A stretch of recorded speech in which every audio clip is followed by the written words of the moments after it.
All right, everybody. Good Monday morning. For some reason, that just didn't feel as good. Let's try that again. All right, everybody. Good Monday. See, I knew something was wrong. What it is just this coffee.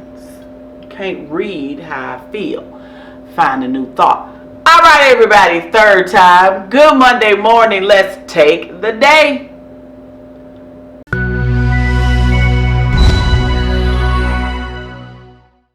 Alright, so today we're going to be talking about something a little bit lighter. I think the last couple of weeks have been pretty heavy and kind of intense. So today I want to talk about something that's a little bit more fun. I'm going to start with a question today. I want you to think over your holiday weekend. So we just passed the 4th of July holiday. We are fully in July now. And I want you all to stop and think. It fell on a Thursday this year, so I want to know, what did you do? You can put it in the comments below, or you can just think to yourself, what did I do over the 4th of July, this entire weekend or week? A couple of my friends have birthdays during this week, so if you're one of those people, happy birthday. Mike Trent, who I'm thinking of right now. I said your whole name. But I want you to think about your day. I want you to think about your week. I want you to think about your weekend and what did you do? What did you do? Did you do something fun? Or did you work the entire holiday? Now, if you had to work the entire holiday because the type of job that you have, it is what it is. When the holiday weekend is over, then you party. We've all been there. We've all had to work the jobs, and some of us are still there where we have to work over the holiday. I did. I only had off Thursday. I had to work. And then and matter of fact, I had to cover my upline. The person I report into, he's out. He went to Ireland, so I'm covering him while he's out. So I'm fully not only at work, but I am really working. So I'm working especially hard. So I want you all to think about, what did you do for your holiday weekend? Did you play? Did you have fun? Did you intentionally take the time to enjoy yourself? Because play is important to our lives and well-being. And it's something that we get as children. As children, we understand, oh, don't let them kids be. They need to go and play. Kids go on outside and play. Let the kids be kids. That's what we say. Let the children be children. But there's absolutely the idea, and I get it because it's in the Bible. It's in 1 Corinthians. I think it's 13. It says, when I was a child, I spake as a child. And then there came a time where I put away childish thing. That's the abbreviated Angela version of 1 Corinthians 13. I abbreviated that thing, right? So there's this idea that when you become an adult, you stop doing childish things, and we attribute play with children, and we attribute adult play with adult play. Not that that can't be a form of play for adults, but adults also need play in a traditional sense of the word. And by play, I mean play, having fun, laughing, doing something that's not work. Now, I really began to explore this idea in my own life several years ago. I want to say 5 or 6 years ago, when Brené Brown came out with a book called The Gift of Imperfection. And it was about losing the need to be perfect in all things. You know, in the era that I was born in, you had to be perfect in every way. You had to be perfect at work, and you had to execute perfectly. So getting to a place where it's okay to be imperfectly, that you're perfect in your imperfection, was a journey. It was something that, and I'm not saying I achieved perfection, not saying that at all. But I'm saying that was the goal, was to be that. And that was the level of pressure that I was putting on myself. Not to say I achieved it, but to say that was where I was trying to get to. So a part of my life journey has been to accept that I might not ever get there. And do I even want to get there? And the answer is no. That what I want to be more than perfect is authentic. And making the transition from perfect to being authentically me has been a lot of my journey over the last couple years. Just becoming more and more authentically who I am, and trying to live wholeheartedly who God has created me to be. Whether anybody likes it, loves it, or is indifferent to it, I still want to be who I am. I will feel robbed if I leave this earth having been someone else's idea of me, never living my own idea of myself. So that is something that is like my goal, right? That's my life goal. And as I began that process, one of the books that I read was Brene Brown's The Gift of Imperfection. And chapter 7, she talks about the importance of play and rest. And she references a Dr. Stuart Brown, and his particular book is called Play and How It Shapes the Brain, Opens the Imagination, and Invigorates the Soul. And he has this quote that I found years later, and I've not read this book in probably 3 or 4 years. Years later, this quote is still very powerful for me.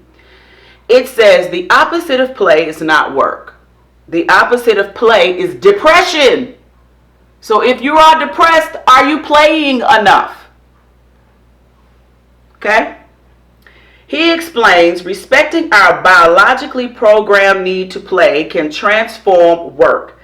It can bring back excitement and newness to our jobs. Play helps us deal with difficulties, provides a sense of expansiveness, promotes mastery of our craft, and is an essential part of the creative process.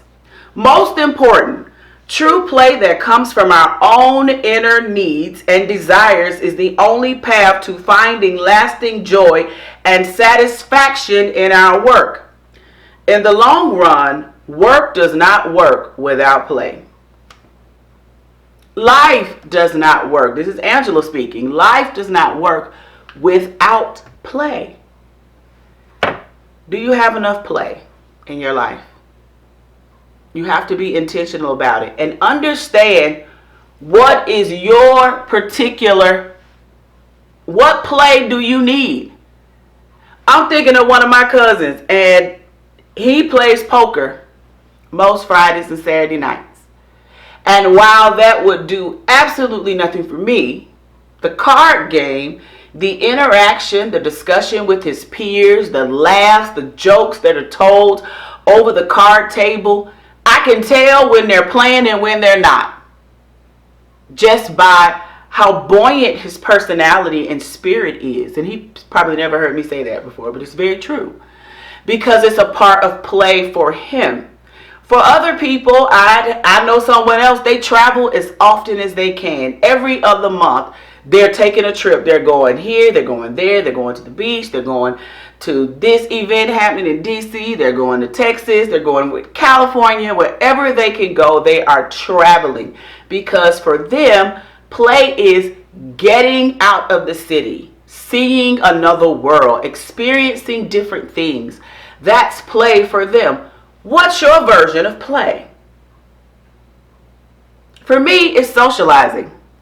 I have the best fun when I get together with my friends, and the irony is that I don't do it all the time. Like it's like I don't have time and capacity to do it. But when I can, my girlfriend from college, one of my life friends, homecoming is our annual sojourn of friendship, and friendship means a lot to me.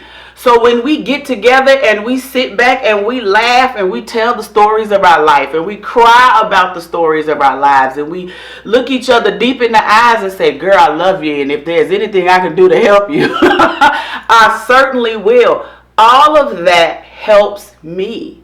That's my personal form of play.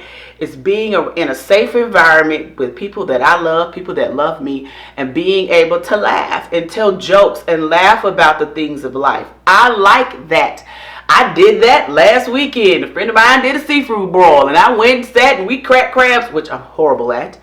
But being able to do that and spend time with those friends that are close to me means so much to me, and it relieves so much stress.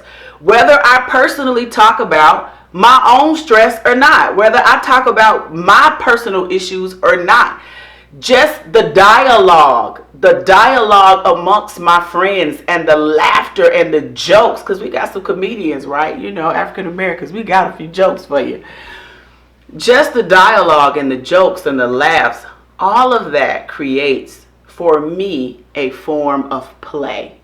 And it helps me to deal with the heavier, weightier issues that come in life. So I'm going to leave you with this. Are you playing? If not, you need to play outside of adult play. You need to play. You need to have your version of play. Maybe it's going and sitting on somebody's patio. Maybe it's taking a trip. Maybe it is working on a project with friends or with your family. Whatever your version of play is, you need to have it. Next weekend, I'm going to spend time with family and we're going to do some farming stuff. I'm excited about it. It's play. Whatever your version of play is, understand your version and intentionally add it to your life. Do it on purpose. Don't misuse the scripture. Talking about when I was a child, I spake as a child, I put childish things away. The scripture is talking about Pampers and an immature mindset. As an adult, you're not wearing Pampers, hopefully, and you're not thinking and doing things as a child would do. But you should still include play in your life. I want to encourage you to go out, laugh, even if you're in meetings. I spend tons of times in meetings, and I'm going to laugh in the meetings. Y'all, we're not curing cancer in these meetings. We're just talking about numbers or service or whatever we're talking about. I'm not going to sit up here and be tight, right? Laugh. Enjoy your day. Enjoy your life. Take the day. Have a fantastic week. Thank you for joining Coffee and Conversation. If this was your first time at the end of the presentation, if this is your first time here, thank you for joining. Thank you for sticking around to the end. If you are a return watcher, viewer, thank you for watching and watching to the end. Have a fantastic week. I love you. Mwah. Take the day. Bye now.